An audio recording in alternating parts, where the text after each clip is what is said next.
नमस्कार दोस्तों, इस वीडियो में मैं आप लोगों के साथ शेयर करूंगा कैसे MIUI 11 और MIUI 12 में अगर आपका फ़ोन रन कर रहा है तो अगर आपका बैटरी ड्रेनिंग का इशू है या फिर फ़ोन लैग कर रहा है या फिर हीट हो रहा है तो इस तरह का कुछ जो प्रॉब्लम होता है इसको कैसे सॉर्ट आउट करते हैं मैं इस वीडियो में डिस्कस करूँगा। तो वीडियो को लास्ट तक देखते रहिए।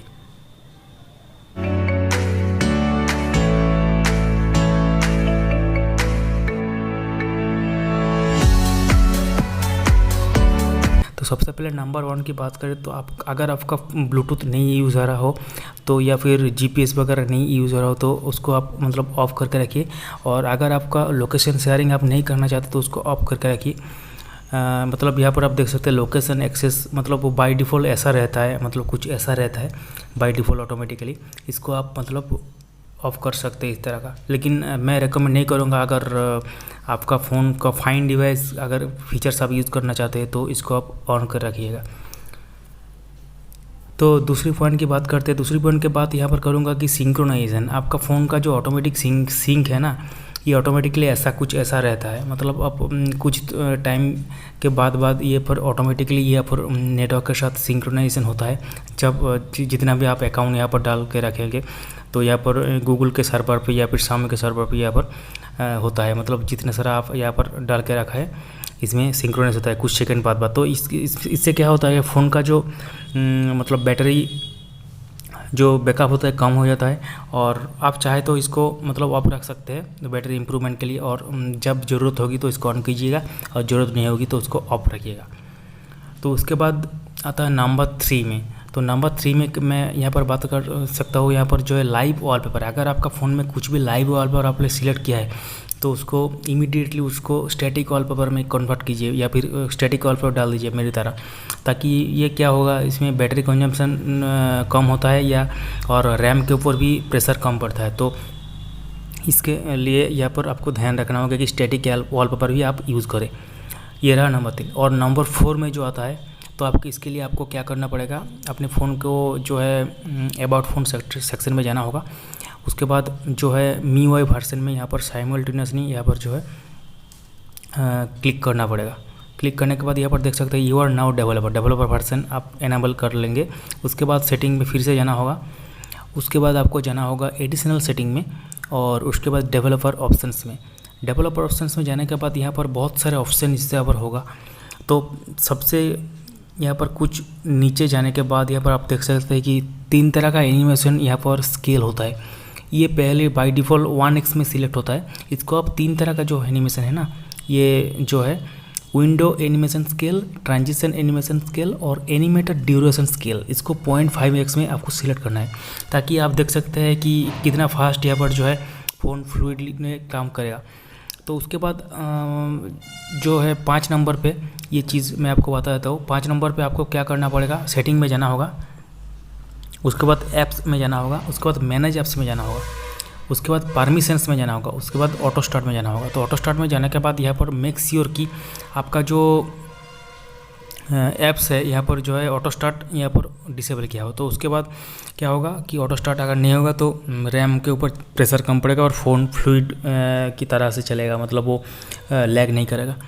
और उसके बाद मैं आपको बता देता हूँ 6 नंबर पे आपको गूगल प्ले स्टोर में जाना होगा। और उसके बाद आपको यहाँ पर सेटिंग का एक आइकन होगा। सेटिंग में जाने के बाद यहाँ पर जो है ऐप डाउनलोड प्रेफरेंसेस, इसको आप यहाँ पर ओवर एनिमेटेड रखना होगा। उसके बाद जो ऑटो अपडेट ऐप्स है ना, इसको आप do not auto update apps यहाँ पर रखना। तो जब जरूरत पड़ेगी आप मैन्युअली इसको अपडेट कर सकते हैं। इसको यहाँ पर जो ओवर एनिमेटेड कर देंगे तो जब भी कोई नया अपडेट होगा तो बैकग्राउंड में वो अपडेट हो जाएगा, आपको पता भी नहीं चलेगा और बैटरी कंजम्पशन हो जाएगा। अगर नेटवर्क स्पीड स्लो होगा तब भी अपडेट चालू रहेगा तो बहुत देर लगेंगे। तो मेरे रिकमेंडेशन ये है कि आप नेटवर्क जब स्पीड रहेगा तो इसको सब कुछ जो गूगल प्ले स्टोर एक बार खुल के मैन्युअली यहाँ पर जाके माई ऐप्स एंड गेम्स में जाके यहाँ पर चेक कर सकते हैं कि आपका कौन सा अपडेट आया है, उसको मैन्युअली आप कर सकते हैं। जैसे आप देख सकते हैं मेरा 4 अपडेट यहाँ पर आया है, तो मैन्युअली इसको आप कर भी सकते हैं। तो कुछ इस तरह का यहाँ पर काम करेगा। और जो 7 नंबर पे आते हैं तो 7 नंबर पे मैं यहाँ पर बात कर फ़ोन पे सेटिंग के अंदर जाइए, डिस्प्ले में जाइए। उसके बाद जो यहाँ पर जो है कलर स्कीम में जाने के बाद यहाँ पर आप देख सकते हैं कि ऑटोमेटिक स्टैंडर्ड। तो अगर आप चाहते हैं कि इसको स्टैंडर्ड भी रख सकते हैं, लेकिन आपका फ़ोन अगर रेडिस कुछ यूलिस टाइप का हो तो इसको मतलब आप ऑटोमेटिक अगर कर देंगे तो इसको हिसाब से आप चेंज भी कर सकते हैं। तो अगर आपका ऑटो ब्राइटनेस ऑन हो तभी ये ऑटोमेटिक जो है ना ये काम करेगा। तो मेरे हिसाब से अगर ऑटो ब्राइटनेस आप यूज़ नहीं कर सकते, नहीं करेंगे तो यहाँ पर जो है ऑटो रिकमेंडेड भी रखना रिकमेंडेशन होगा। तो कुछ आपका मतलब खुद की प्रेफरेंस के हिसाब से यहाँ पर वार्म, कूल और डिफ़ॉल्ट कुछ भी यहाँ पर रख सकते हैं। मैं तो यहाँ पर डिफ़ॉल्ट में रखता हूँ ऑटो में, कुछ इस तरह का। उसके बाद जो बैक में आने के बाद यहाँ पर आपको डार्क मोड मिलेगा। तो डार्क मोड जो मिलेगा, तो डार्क मोड अगर आप ऑन कर देंगे तो ये बैटरी कंजम्पशन भी होगा और आपके आँखों के लिए भी अच्छा होगा। ओके, तो यहाँ पर देख सकते हैं कि डार्क मोड मैंने यहाँ पर ऑन किया तो कुछ समय लगा अप्लाई होने में, तो ये पर जो अप्लाई हो गया। तो कुछ इस तरह का यहाँ पर। तो उसके बाद जो 8 नंबर पे मैं आता हूँ, ये बहुत बड़ी चीज़ है, तो शायद कुछ कम लोगों को ये पता है। उसके बाद यहाँ पर आप सेटिंग में जाइए। उसके बाद जो है अबाउट फ़ोन में जाने के बाद सिस्टम अपडेट में जाइए।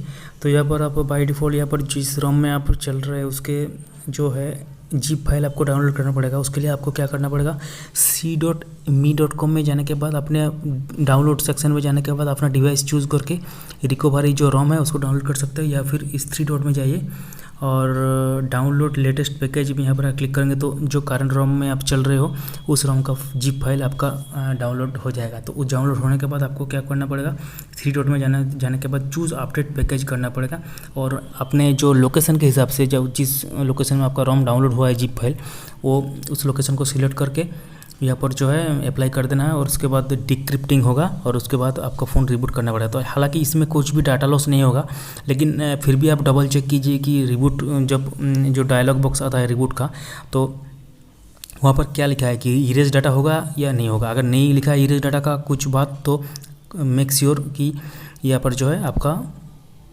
डाटा लॉस नहीं होगा। तो मैं बहुत बार कर चुका हूँ। तो ये आपका फ़ोन में हर 15 दिन में एक बार ज़रूर कीजिए, ताकि आप अपना जो फ़ोन है मेरे द्वारा यहाँ पर फास्ट और फ्लूइड तरीके से चले। तो ये रहा मेरे तरफ से आप लोगों के लिए कुछ रिकमेंडेशन। आई होप कि वीडियो आपको पसंद आया तो लाइक कीजिए, अपने फ्रेंड्स को साथ शेयर कीजिए। मिलते हैं नेक्स्ट वीडियो में। धन्यवाद देखने के लिए।